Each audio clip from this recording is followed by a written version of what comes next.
You can organize your Procreate gallery by putting your artwork into groups called stacks. To create a stack, you can tap and hold on one of your artworks, drag it on top of another one, and release. This will create a stack.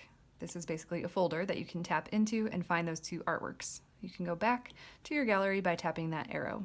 You can rename a stack by tapping on the stack name and typing in a name.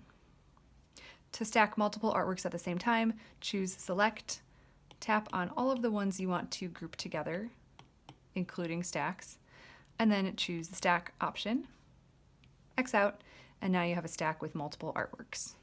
You can reorder them inside. If you want to remove one from a stack, you can tap on it and drag it over on top of your stack button. This will allow you to bring it into your gallery. To move an individual artwork into a stack, tap and hold on it, drag it on top, and then you'll have to wait a moment until it opens it up, and then you can place it wherever you want inside that stack.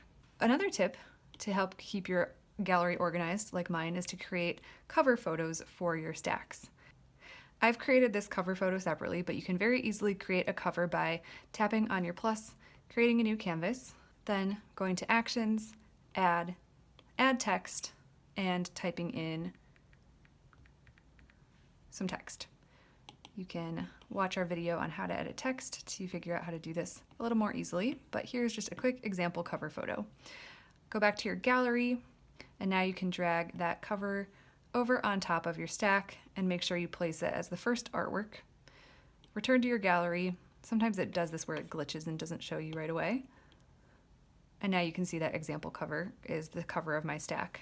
Another way to do that is to choose Select, tap your cover, tap the stack you want to add it to, choose Stack, and then that will put that cover photo on top of your stack.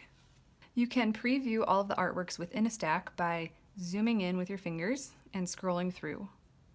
If you want to edit, just double tap and it will open up your canvas so that you can edit that artwork. You can always go back to your gallery. This will take you back to your stack view, and then returning to your whole gallery will show you this screen. Hey, if you liked this video, subscribe to our channel for more and check out our other tutorials on Procreate. You also might like our free iPad calligraphy practice brush. It's a color changing brush that helps you learn how to control your pressure as you're writing calligraphy. You can get the free brush plus a bunch of practice worksheets available on our website at lovelyloops.com/freebrush. Check the description to download yours. Thanks again for watching, and happy digital lettering.